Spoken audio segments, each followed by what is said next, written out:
পাটৰ কাপোৰত আপোনালোকৰো দাগ লাগিছে নেকি কোনোবাখিনিত বা পাটৰ কাপোৰযোৰ আপোনালোকে কেনেকৈ ধুব সহজতে ঘৰুৱা পদ্ধতিৰে সেয়াই আজি আপোনালোকক মই দেখুৱাম। এইখন হৈছে পাটৰ চাদৰ। এয়া আপোনালোকে দেখি গম পাইছে ইয়াতে দাগ আছে দুটামান। আগে পিছেও মই এনেদৰে ধুই থাকো, কিন্তু এইবাৰ আপোনালোকৰ লগত ভিডিঅ' আকাৰে দেখুৱাব লৈছো। আৰু এটা কথা কৈ দিওঁ, যিসমূহ নতুন পাটৰ কাপোৰ গুণাৰ ফুল থকা বা ধৰি লওক কিছুমান কালাৰফুল যিহেতুকে পাটৰ কাপোৰ আছে, সেইবোৰৰ যদি সূতাৰ কালাৰ যাব পাৰে, গতিকে আপোনালোকে তেনেকৈ ধুই নিদিব। প্ৰথমতে পুৰণা ধৰণৰ পাটৰ কাপোৰ এযোৰ আপোনালোকে ধুই চাব, যিহেতুকে বহুতৰে আজিকালি সূতাবোৰ অকমান বেলেগ বেলেগ আহে পাটৰ কাপোৰৰ, গতিকে আপোনালোকে ধোৱাৰ আগতে সেই বস্তুটো চাই ল'ব। আৰু পুৰণা ধৰণৰ পাটৰ কাপোৰ এযোৰ যিহেতু সকলোৰে ঘৰত থাকে, সেয়া লাগিলে বিভিন্ন দাগ লাগি থকাৰ ফলত হওক বা আপোনাৰ কাপোৰযোৰ একেবাৰে লেতেৰাৰ দৰে হৈ যায়, গতিকে তেনেকুৱা কাপোৰ এযোৰ আপোনালোকে ধুই চাব। মইতো বাৰু ধুৱে এনেকৈ, আৰু আজিলৈকে বেয়াও হোৱা নাই, খুব সুন্দৰ হৈ আছে। সেয়ে আপোনালোকৰ লগত শ্বেয়াৰ কৰিবলৈ লৈছো। আপোনালোকে প্ৰথমতে পুৰণা ধৰণৰ পাটৰ কাপোৰ এযোৰ ধুই চাব বা ব্লাউজটো হ'লেও ধুই চাব। বহুতৰে খামৰ দাগ লাগে, আৰু যদি এনেকৈ কাপোৰবোৰৰ মাজত কেতিয়াবা কিছুমান দাগ লাগে, গতিকে এই পদ্ধতিৰে ধুলে আপোনালোকে খুব ভাল ৰিজাল্ট এটা দেখিবলৈ পাব। এতিয়া প্ৰচেছটো আপোনালোকক মই জনাই দিওঁ, যিহেতু মই নিজে ধুওঁ সেইবাবে আপোনালোকৰ লগত শ্বেয়াৰ কৰিছো, আৰু সন্মুখতে মই ধুই দেখুৱাম। এনেকুৱা ধৰণৰ কাপোৰবোৰ ধুব। আজিকালি ওলোৱা গুণা লগোৱা তেনেকুৱা বা মীনা কৰা বিভিন্ন কালাৰৰ সেইটো নুধুব, সেইটো ৰিস্ক মই নলওঁ, কাৰণ যিহেতুকে কালাৰবোৰৰ ৰং যায়, গতিকে আপোনালোকে সেই কাপোৰটো নুধুব। যিটো এনেকুৱা ধৰণৰ পুৰণা পাটৰ কাপোৰ আপোনালোকৰ আছে বা এটা কালাৰৰ আছে, সেইবোৰ বেয়া নহয়। আৰু যদিহে দাগ লাগিছে, লেতেৰা হৈছে, তেতিয়াহে ধুব। কোনোবা যদি এটা ঠাইত দাগ লাগিছে বাকীবোৰ ঠিকে আছে, সেই দাগটোখিনিও ধুই দিলে আপোনালোকৰ কথা নাই। গতিকে মই প্ৰচেছটো কওঁ কি কি বস্তু লাগে। ইয়াতে মই এয়া চেম্পুৰে ধুম। আপোনালোকে মাথো ছানছিল্কৰ ক'লা চেম্পুটো ব্যৱহাৰ নকৰিব। ছানছিল্কৰ ক'লা চেম্পুটোৰে ধুলে মানে দাগটো ক'লা আহি যায়। চেম্পুটোৰ কালাৰ যিহেতুকে ক'লা হয় সেইবাবে, গতিকে আপোনালোকে বাকী যিকোনো চেম্পু ল'ব পাৰে প্ৰয়োজন অনুপাতে। যদি এযোৰ কাপোৰ হয় কম হ'ব, মই যিহেতু এখন চাদৰ অকল ধুম, গতিকে ইয়াতে 2 চামুচমান চেম্পু দি দিম। আৰু পেকেটো ল'ব পাৰে আপোনালোকে, 2 টকীয়া পেকেট যদি দুটা লয় খুব সুন্দৰকৈ আপোনালোকৰ হৈ যাব। ইয়াতে মই চেম্পুটো দি দিছো। এয়া চেম্পুখিনি মই দিলোঁ। লগতে আমি ইয়াতে ইনো আধা চামুচ দিম, যিটো 10 টকীয়া ইনো আছে সেই ইনো আধা চামুচ দিব। এপেকেট দিব নালাগে, এপেকেটৰ পৰা আধা দিলেই হ'ল ইনো। ইনোটো যিকোনো ইনো আপোনালোকে ল'ব পাৰিব সেয়া। আৰু অকল চেম্পুৰেও কিন্তু ধুব পাৰে। ইনোটো দিলে যদি ক'ৰবাত দাগ আছে বহুত, সেইখিনি পৰিষ্কাৰ হৈ যায়। দাগটো ধুনীয়াকৈ সহজতে যাব। আৰু যদি দাগ নাই, তেতিয়াহ'লে অকল চেম্পুৰেও আপোনালোকে ধুব পাৰিব।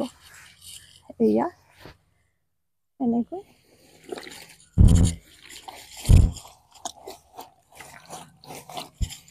আমি খুব সুন্দৰকৈ দি দিছোঁ।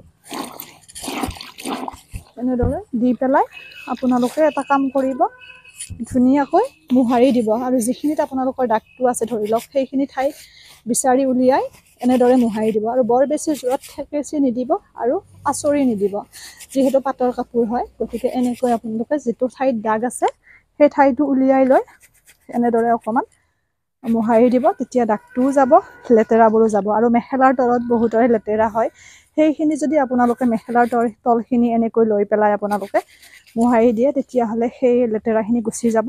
বাকী এনে বিশেষ বেছিকৈ আঁচুৰি নিদিব বা আপোনালোকে থেকেচি নিদিব। এনেকৈ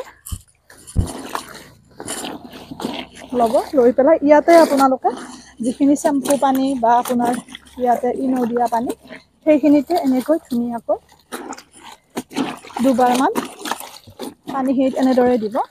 আৰু দি লেতেৰাখিনি মোহাৰি দিব। নিশ্চয় বুজিব পাৰিছে। আৰু তাৰপিছত ভাল পৰিষ্কাৰ পানীৰে আপোনালোকে ধুব। ধুই পেলাই মেলি দিব। মেলি দিওঁতে মাথো ভালকৈ খুব সুন্দৰকৈ মেলি দিব। এয়া দেখিছে পৰিষ্কাৰ হৈছে, ধুনীয়া। এয়া দাগটো, এয়া এটা দাগ আছে, এইখিনি মই ধুনীয়াকৈ মোহাৰি দিম। এয়া গুচি গ'ল দাগটো। গতিকে এনেদৰে আমি গোটেই চাদৰখন লৈ ল'লে হ'ল। তাৰপিছত ধুনীয়াকৈ পৰিষ্কাৰ পানীৰে আমি ধুম।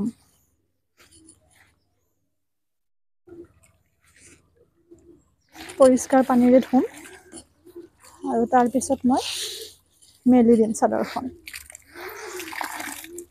সেইখিনিও আপোনালোকক দেখুৱাই আছোঁ। ধোৱাখিনি মই পৰিষ্কাৰ পানীৰে যিহেতু ধুব লাগিব, ধুই লওঁ তাৰপিছত আপোনালোকক দেখুৱাই আছোঁ পানীৰে ধুই লৈছোঁ ধুনীয়াকৈ এনেকৈ বৰ বেছি ইয়াতে মোহাৰিব নালাগে অকণমান সামান্য মোহাৰিব আৰু তাৰপিছত তেনেকৈ মেলি দিব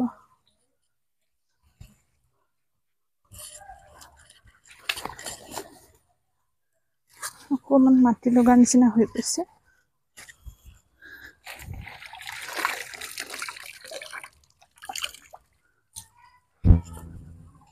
গতিকে এতিয়া আমি মেলি দিম খুব সুন্দৰকৈ মেলি দিওঁতে মাথোঁ কাপোৰখন ভালদৰে এনেকৈ মেলি দিব যাতে ক'তো ভাঁজ নাথাকে মেলি দিয়াৰ টাইমতে যদি ভালকৈ মেলি দিয়া হয় তেতিয়াহ'লে খুব সুন্দৰ হয় এয়া এৰিছোঁ ভিডিঅ'টো তেতিয়াহ'লে ইমানতে আশা কৰোঁ আপোনালোক উপকৃত হৈছে ধুব এনেকৈ আৰু প্ৰথমতে যিখিনি কথা কৈছোঁ সেইখিনি আপোনালোকে মনোযোগ দিব এৰিছোঁ পুনৰ নতুন ভিডিঅ'টোৰে লগ পাম ভিডিঅ'টো শ্বেয়াৰ কৰিব যিমান পাৰে আৰু কেনেকুৱা ৰিজাল্ট পালে জনাব